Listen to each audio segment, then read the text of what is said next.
In this video, I'll be showing you how to configure remote access. The first thing you do when you add the license is to make sure you select Remote Access BPM. There's also an instruction manual that you can download. Please make sure you have downloaded these instructions because there are quite a few steps to follow.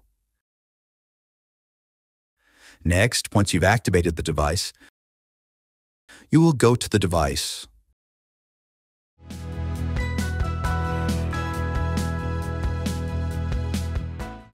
Make sure you have it in locked mode. The first thing you do is enter the FQDN of your device. You have to register your public IP address, which you received from AWS, and get a publicly routable FQDN. You'll also get the private IP address and public IP address for your WAN port. You can look it up here on the WAN when you created the CloudFormation and used the CloudFormation template. We put a description for your WAN port. You need to find WAN1 port 0. This is your public IP, and this is your private IP for that WAN port. You need this information to be able to enter it here. This is your private IP address, this is your public IP, and this is your gateway. You have to register the FQDN with a public FQDN provider like AWS to get your public FQDN routable.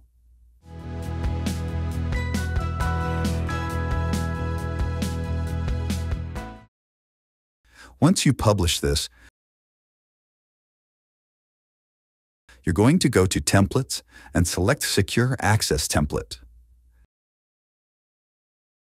If you're doing this for the first time, the easiest way is to go here and go down to Private Prefix Address. Put in the IP address that you want the client to be able to reach on your LAN side. This is your LAN side private prefix that you want the clients to reach. And this is the name server. The rest can be left as default. In case you want to enable two-factor authentication, you can select email and two-factor, but for the first time, just leave it off to ensure that you can connect.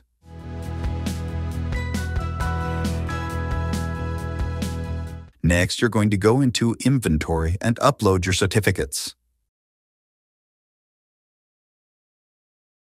You're going to upload the key, the certificate, and the CA chain.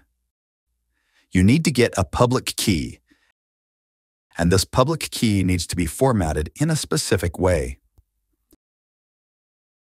The file name needs to match your FQDN exactly, as well as your certificates and CA chain. Make sure it matches exactly with your FQDN. You'll upload your key. Make sure you click on System Key and click Add. Once you've done that, upload your CA certificate and CA chain following the same process.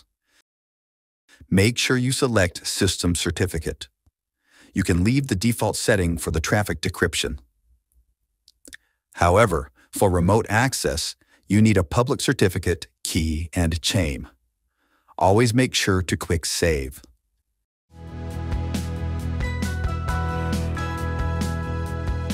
Next, after you've uploaded the certificate, you're going to configure the tunnel pool.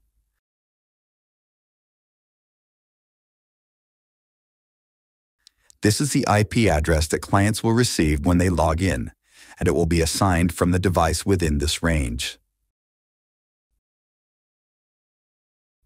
You can create whatever range you would like for your start and end addresses, but it needs to be a private IP address space. Once you have published this, we're going to create users.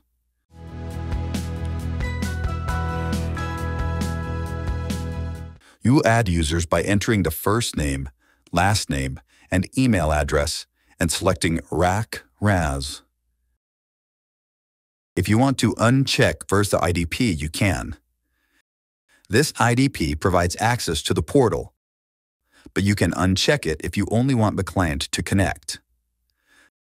The user will receive a link to set up their username and password, where their username will be their email.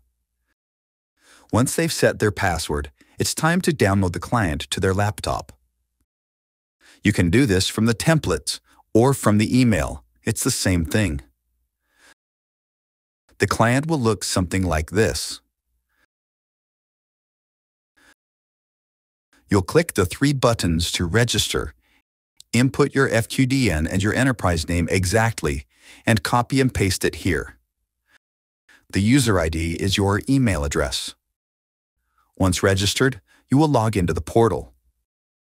If you have more than one remote access device and have created a group, the system will automatically select the best device to connect to with the lowest latency. Alternatively, you can manually select which device you want to connect to by selecting the gateway.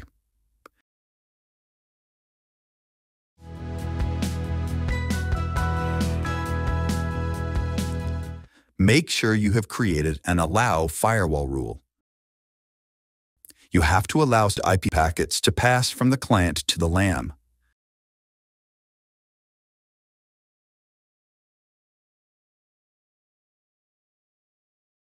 To do this, select Remote Access and LAN and allow this traffic.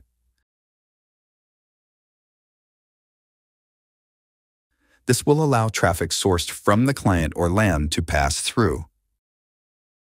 You can apply any security profile that you want, but for testing, you can leave it as default.